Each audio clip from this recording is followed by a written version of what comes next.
우리 좋으신 하나님의 은혜가 이 한 시간도 여러분들에게 넘쳐지기를 축복합니다. 우리 옆에 분들 사랑하고 축복하는 인사 나누겠습니다. 우리 주님의 사랑과 은혜가 여러분들의 삶을 통해서, 입술을 통해서, 모습을 통해서 전달되기를 간절히 원합니다. 우리 주님께서는 오늘도 여러분들에게 하늘의 복을 넘치도록 채워주시는 줄로 믿습니다. 이 땅 가운데서도 필요한 모든 복도 우리 주님께서 필요에 따라, 때에 따라 주시는 좋은 분이심을 우리는 믿습니다. 그 주님을 만나는 오늘의 삶이 되기를 간절히 원합니다. 우리 하나님 아버지께서는 우리 이 죄인들을 너무나도 사랑하셔서 당신의 독생하신 아들 우리 예수님을 우리에게 주셨습니다. 그리고 그 하나님의 아들이신 우리 예수님께서도 우리를 너무나도 사랑하셔서 자신의 몸을 주시고 자기의 피를 다 내어 주셨습니다. 우리는 그 은혜와 사랑을 받았음에 오늘도 감사의 마음, 기쁨의 마음을 가지고 저마다의 정성을 가지고 우리 주님 앞에 나와서 예배합니다. 우리가 지난주 주님의 말씀을 받았지요. 성전에 올라가는 많은 사람들, 이 많은 사람들은 하나님께서 주시는 감사의 마음을 품고 저마다의 애물을 가지고 성전을 향했어요. 자, 그런데 그들은 예배로 끝나는 것이 아니었지요. 우리 하나님의 명령이 있었습니다. 예배로 끝나는 것이 아니라 너희들 함께 즐거워해야 된다. 누구랑 즐거워해야 돼요? 나랑 친한 사람만, 끼리끼리만 즐거워하는 것이 아니라 레인과 함께, 객과 함께, 고아와 함께, 과부와 함께, 여러 이웃들과 함께 즐거움을 나눌 수 있어야 된다. 이건 하나님의 명령이었습니다. 성전에 오르는 사람들의 자세이고 태도여야 됐습니다. 우리 교회가 그런 교회 되기를 주님의 이름으로 축복합니다. 나만 와서 그냥 예배드리고 쏙 빠져나간다? 이거 우리 하나님께서 그렇게 말씀하지 않으셨어요. 함께 즐거워하고 감사하고 어울리는 거, 이것 또한 우리 하나님께서 우리들에게 요구하셨지요. 우리 예수님께서 성전에서 청결 사건을 우리가 함께 나누었습니다. 다 엎어버리셨어요. 그리고 그 다음 날 또 성전으로 들어가셨지요. 그래서 많은 사람들을 가르치시기 시작합니다. 하루가 지났는데요, 예수님께서 그러니까 어제 하신 그 일, 성전을 완전히 엎어버리신 그 일로 인하여서 누가 타격을 받았을까요? 큰 타격을 받았던 사람이 오늘 말씀을 보니까 예수님께 나왔습니다. 바로 대제사장과 백성의 장로들이 우리 예수님 앞에 나왔습니다. 하고 싶은 말이 많았겠지요. 우리 예수님께 와서 물었습니다. 23절에 도대체 네가 무슨 권위로 이런 일을 했느냐? 누가 너에게 이런 권위를 줬느냐? 이렇게 권위의 문제를 이야기를 합니다. 그렇죠. 우리 예수님께서는 실제로 권위를 사용하셨습니다. 내 아버지의 집을 강도의 소굴도 만들지 말라, 아주 권위 있게 우리 예수님께서는 말씀하셨기 때문에 대제사장과 백성들의 장로는 그들의 입장에서 묻고 싶었습니다. 무슨 권위냐 네가? 그 권위 어디서 나온 거냐? 그런데요, 사실은 이 말을 가만히 생각을 해보면 대제사장과 이 장로들의 이 생각, 머릿속에는 한 가지의 명제가 있는 겁니다. 그게 뭐예요? 권위는 누가 갖는 거예요?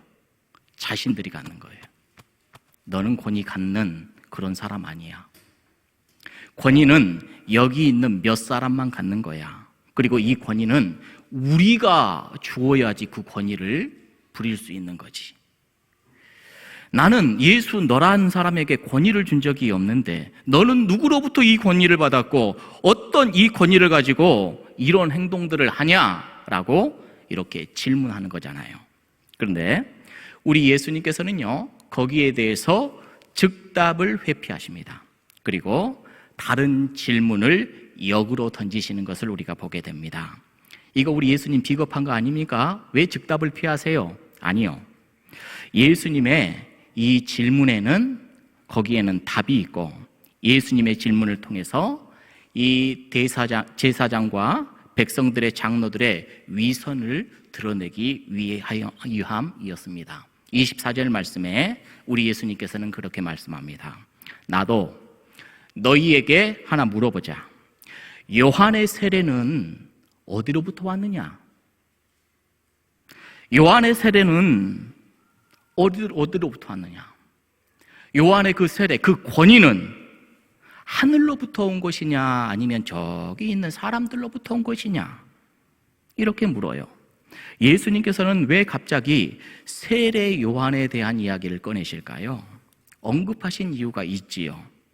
세례 요한은 정말로 많은 사람들에게 인기를 끌었던 그런 인물이었습니다. 그런데 인기가 문제가 아니고요. 인기와 함께 오늘 제일 마지막 부분, 마지막 절 23절 말씀에서 말씀하시듯 요한은요, 이 땅에 와서 뭘 선포했어요? 23절에 보니까 의와 도를 선포했던 사람입니다. 요한이 뭘 선포했다고요? 의와 도를 선포했어요. 요한이 선포한 이 의는 뭐냐? 의로우신 메시아, 구원자, 그걸 선포했어요. 그리고 도는 뭐예요? 그분이 오실 길, 그 길을 선포했던 사람이 누구예요? 세례 요한. 예수님에 대해서 선포한 사람이 바로 세례 요한이었거든요. 하나님이 주시는 권위를 가지고 이 일을 행했던 사람이 누구입니까? 세례 요한, 선지자였다라는 것이지요. 예수님께서는 그것을 아시기 때문에 그렇게 물으신 겁니다. 너는 지금 나에게 무슨 권위로 이렇게 행하느냐라고 묻는데 나도 하나만 묻자. 세례 요한의 권위는 어디에서 왔느냐? 이들이 대답했나요? 대답은 했어요. 근데 즉답을 피해요. 자기들끼리 모의를 합니다.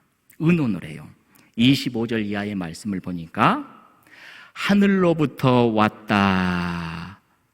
세례 요한의 그 권위가 하늘로부터 왔다라고 대답하면, 그러면 대제사장들 너희들, 장로들 너희들 왜 세례 요한 안 따랐는데? 이렇게 책망받을 거잖아요. 또한 땅에 사람들로부터 왔다 그 권위가, 이렇게 이야기하면 어떻게 돼요? 수많은 백성들은 세례 요한은 하늘의 선지자라고 이해하고 있기 때문에 백성들은 자기들을 향하여서 저항할 것이라고 걱정을 하게 되는 것입니다. 이렇게도 대답 못하고 저렇게도 대답 못하는 그런 이제 어정쩡한 대답을 하는 게 그 답이 뭐예요? 모르겠노라. 나는 모른다. 그 권위가 하늘에서 왔는지 땅에서 왔는지 나는 모른다. 여러분들의 생각은 어떠세요? 대제사장들과 백성들의 장로들은 세례 요한의 권위가 어디에서 왔는지 알았을까요? 몰랐을까요? 알고 있었을까요? 모르고 있었을까요? 저는 모르고 있었겠다라는 생각이 들어요. 왜냐? 알고 있었다라면 세례 요한의 그 회개의 복음을 받아들였어야죠. 그리고 성전을 강도의 소굴로 만들지 말았어야지죠. 그런데 그들은 몰라서 그러지 않았을까요? 아니, 몰랐기보다 그냥 딱 벽을 쌓아버렸죠. 벽을 쌓아. 아무리 진리가 선포돼도 벽을 쌓아버리면 어떻게 되죠? 안 들어옵니다. 네가 말하면 나는 안 들어. 참이어도 안 들어. 진리여도 안 들어. 여러분, 이 말씀을 보면서요, 우리도 이런 질문을 해봅니다. 여러분, 이 안에는 지금 우리 하나님의 임재하심을 여러분들은 믿습니까? 안 믿는 분들이 많군요. 모르겠노라. 여러분 이렇게 대답하십니까? 다시 한번요. 이곳에 우리 하나님의 임재를 여러분들은 확신합니까? 아멘. 우리 하나님이 계심을 저는 확신합니다. 오늘도 우리들에게 우리 하나님의 말씀을 주십니다. 이 말씀은 나에게 주심을 여러분들은 믿습니까? 아니요. 저는 안 믿어요. 이런 분 어디 계십니까? 오늘 우리가 찬양 올려드리는데 여러분들의 찬양을 우리 주님께서 받아주시는 줄 믿습니까? 그럼 어떻게 찬양해야 돼요? 여러분, 오늘 우리 장로님이 이 단에서 기도하셨는데 이 장로님의 기도를 우리 하나님께서 받아주시는 줄 믿습니까? 그럼 우리가 함께 아멘을 더 크게 하고 정말로 진실하게 우리가 아멘을 했어야죠. 여러분, 우리가 오늘 또 섬겨요.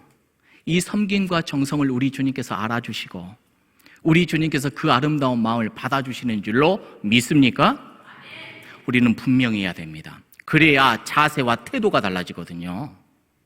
분명하지 않으니까 어정쩡하게 긴가?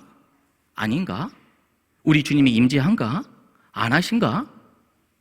어정쩡한 마음은 우리의 태도를 낳게 됩니다. 여러분, 오늘도 우리를 구원하신 우리 하나님 앞에 우리는 나온 줄로 믿습니다.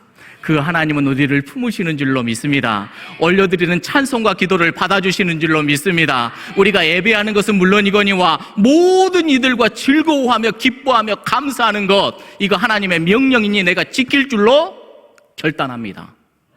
할렐루야. 우리가 그래야 되죠. 그래야지 진정한 예배자이고 진정한 하나님의 말씀에 순종하는 사람 아닙니까? 그런데 어정쩡하면요, 내 태도가 희미해집니다. 그렇잖아요. 우리 교회가 분명한 교회가 되기를 주님의 이름으로 축복합니다. 자, 대제사장, 장로들 즉답을 회피해요. 대답할 수가 없어요. 알지 못하겠노라. 그래서 우리 주님께서 그들에게 이런 말씀을 하십니다. 그러면 나도 무슨 권위로 이렇게 하는지 너희들에게 안 말할래. 나도 안 말할래. 너희가 이렇게 모르는데 내가 말해서 뭘 해? 딱 꼬집으시는 것이지요. 그러면서 우리 예수님께서는 포기해버렸냐? 그게 아니에요. 그러면서 너희들은 이거 어떻게 생각해? 질문을 역으로 또 하십니다. 비유의 이야기를 몇 가지를 계속해서 우리 예수님께서 하시는데 오늘은 그 비유 첫 번째, 한 아버지에게 두 아들이 있었네요. 아버지가 맏아들에게 이야기를 합니다. 얘야, 오늘 포도원에 가서 일 좀 해라. 일 좀 하자. 그러니까 맏아들이 어떻게 했어요? 네, 알겠습니다. 얼마나 예뻐요. 얼마나 예뻐요. 그런데 대답은 잘 해놓고 어떻게 했어요? 안 했어요. 안 갔어요. 아들이 또 하나 있었네요. 둘째 아들에게도 똑같은 말을 했습니다. 얘야, 포도원에 가서 일 좀 하자. 근데 둘째의 대답은 뭐예요? 싫어요. 안 해요. 안 가요. 대답했는데 어떻게 했죠? 이내 마음이 뭔가 동했는지 가서 일을 했어요. 그래서 이제 예수님이 질문을 하죠. 생각해봐. 이 둘 중에 누가 아버지의 뜻대로 행한 것이냐? 이렇게 묻습니다. 이들은 답을 알아맞혔어요? 못 맞췄어요? 정확하게 맞췄죠. 당연히 안 간다고 했다가 포도원에 가서 일한 아들이 아버지의 뜻대로 한 자입니다. 정확하게 잘 맞췄습니다. 예수님의 질문에 참 답 잘했어요. 그런데 정답은 맞춰요. 질문의 요지 파악도 잘했습니다. 정확하게 정답 맞췄어요. 그런데 그 질문이 나와는 뭐예요? 상관없이 자기의 마음에, 그 영혼에 울림이 되지 못해요. 이게 문제지요. 이게 문제예요. 하나님의 말씀을 받고 봤는데 여러분, 내 마음에 울림이 되기를 축복합니다. 내 마음에 울림이 없어. 정답은 잘 알아. 내 마음에 울림이 없어. 여러분, 여기에서 비유에서 나오는 맏아들은 누구를 상징을 하죠? 바로 그 대제사장과 장로들. 백성들의 장로들을 이야기합니다. 그 누구보다도 하나님의 뜻대로 행한다라고 하는 사람들, 그 누구보다도 하나님의 말씀을 따른다고 하는 사람들, 그래서 많은 사람들에게 존경받는 사람들. 그런데 우리 예수님의 비유에 의하면 그들은 네, 알겠습니다, 마다들과 같이 대답은 정말로 잘한 사람들이에요. 얼마나 착하고 순종적이에요. 그런데 대답은 아름다웠는데 실제로 아버지의 뜻대로 포도원에 들어가서 일하지 않은 그런 사람, 결국 뜻대로 행하지 않았어요. 그런데요, 오늘 본문에 보니까 그들과 정반대의 위치에 있는 사람들이 있는데 그들에 대해서 우리 예수님께서 설명하시지요. 마태복음 21장 32절 하반절의 말씀, 우리 함께 읽어봅니다. 시작.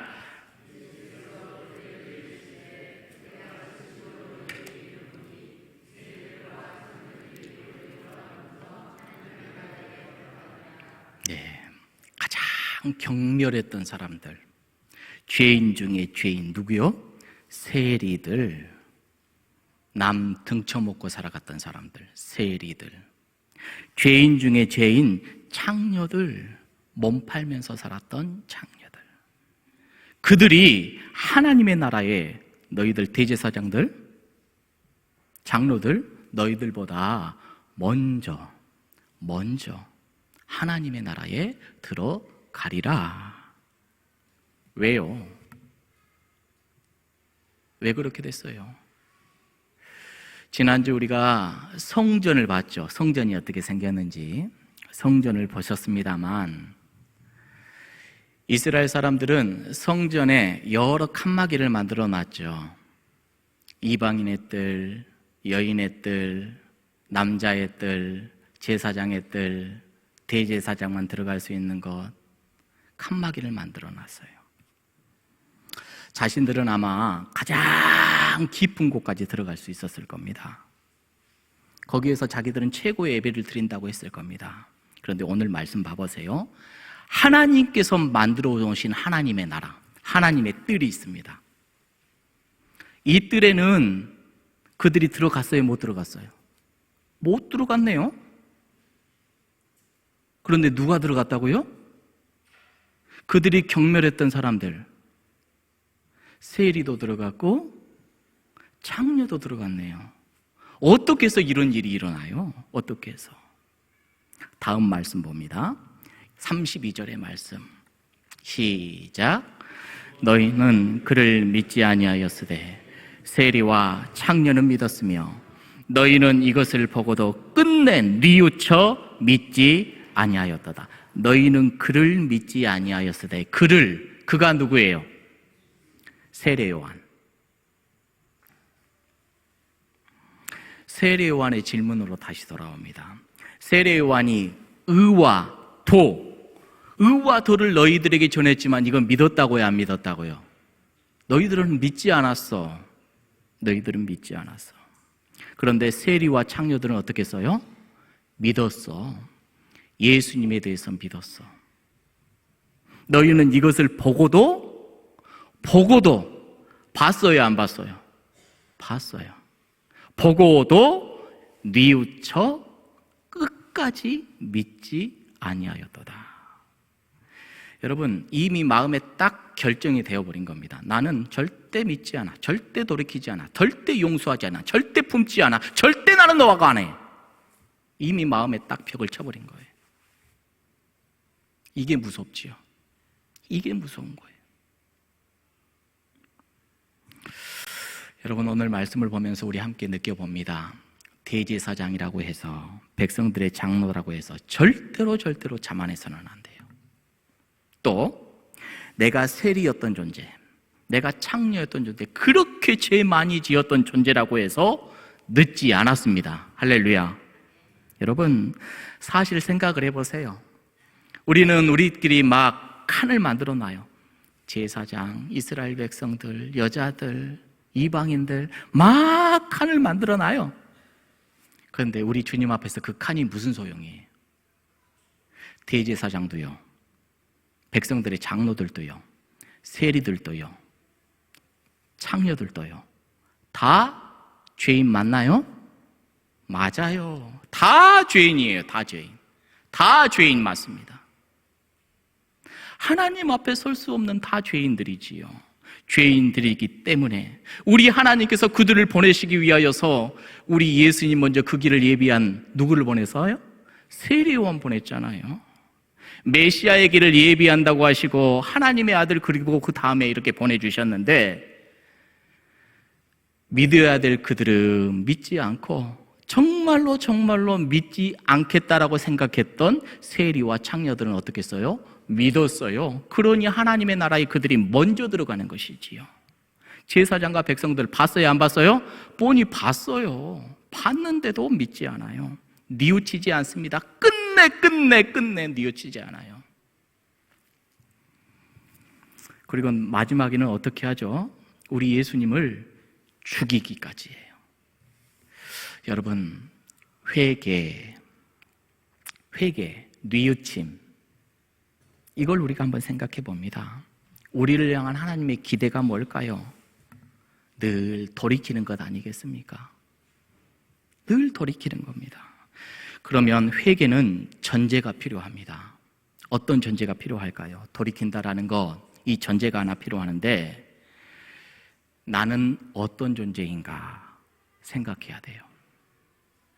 조금 전에 이야기했죠. 나는 대제사장, 장로들 죄인 아니에요? 죄인 맞아요. 왜 자기들은 회개를 안 하는데요? 내가 과거에 세리 같고 창녀 같던 사람, 바로 직전까지 죄를 짓고 살았던 죄인이라는 것을 우리는 먼저 인정하는 전제가 필요해요. 그걸 안 해요. 그걸. 나는 모태신앙이었고요, 나는 직분자, 이런 직분을 받았고요, 나는 그 직분자의 자녀로 태어나서 몇 대를 지금 이어가고요, 나는 큰 죄 지은 적 없어요, 목사님. 그래서 나는 스스로 칸막이를 치죠. 나는 괜찮다. 그런데 몰라요. 모르는 겁니다.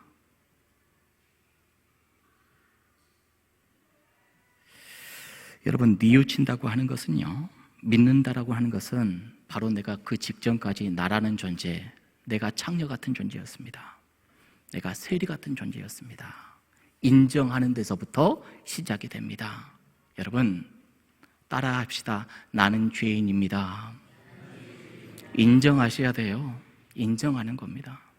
두 번째, 돌이킨다고 하는 것은 진짜 돌이켜야 돼요. 그 자리에서 옮겨야 됩니다.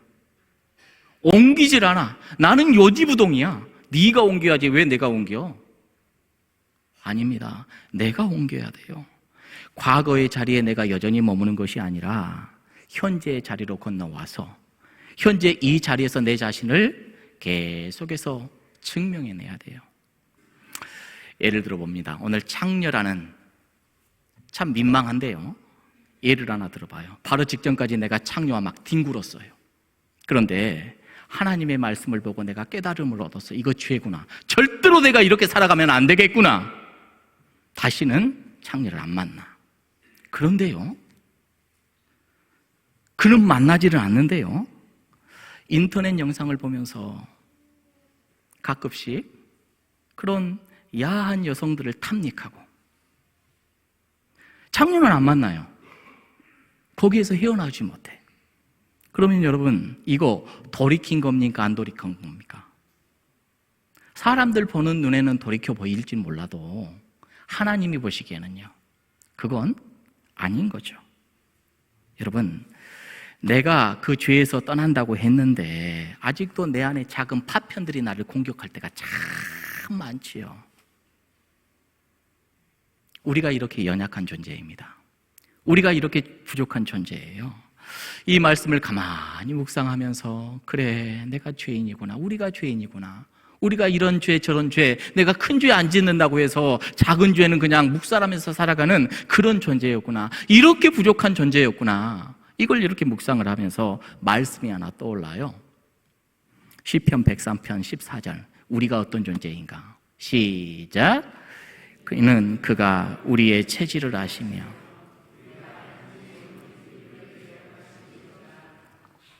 우리가 어떤 존재예요? 먼지 같은 존재, 볼품없는 존재, 쓸모없는 존재.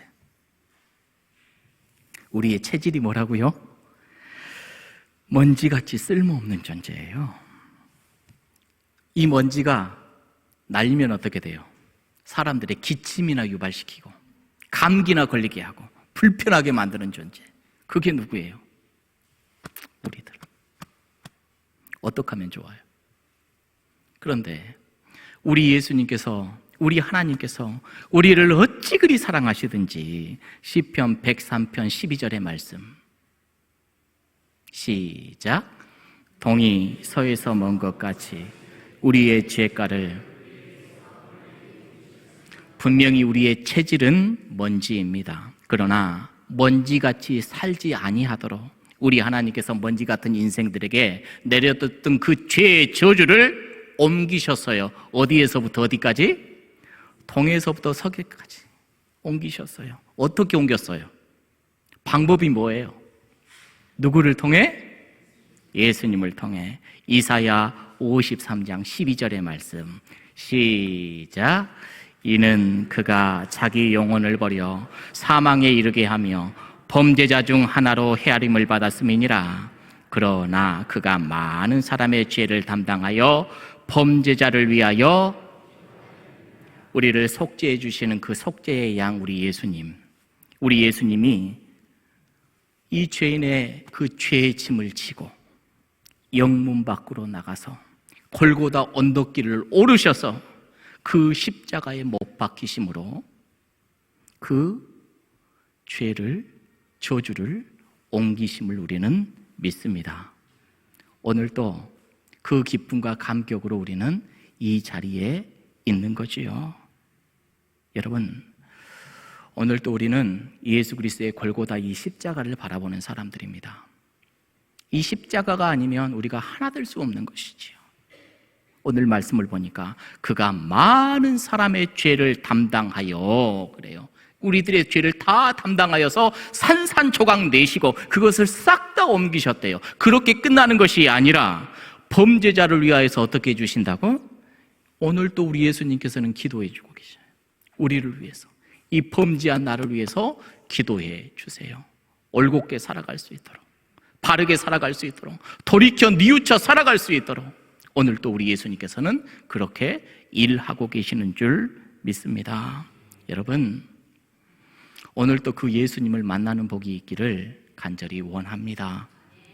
말씀을 이제 맺을게요.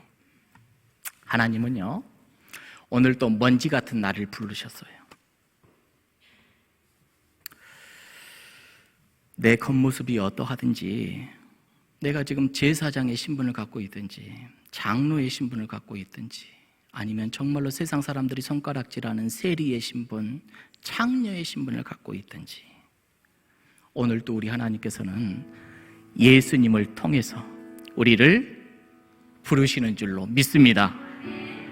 먼저 부름을 받았든지요, 나중에 부름을 받았든지, 오늘 우리 주님께서 너 여기 가서 좀 일 좀 해볼래?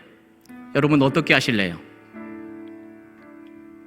첫째 아들의 본받을 게 뭐죠? 예. 둘째 아들의 본받을 게 뭐죠? 순종. 여러분, 우리가 그런 사람 되기를 주님의 이름으로 축복합니다. 여러분, 뜻대로 행하여 하나님 나라의 주인공이 되시기를 주님의 이름으로 원합니다. 오늘 또 우리 주님은 하나님의 나라의 백성답게, 하나님의 자녀답게 이 성산에 부르셨고, 우리를 위하여서 오늘 또 여전히 기도하고 품어 안아주시는 줄로 믿습니다. 오늘 또 우리들에게 희망이 되시고 소망이 되시고 위로가 되시고 우리의 모든 것 되시고 우리의 왕이 되시는, 우리 하나님을 경배하며 마음껏 즐거워하는 저와 여러분들 되기를 주님의 이름으로 축복합니다.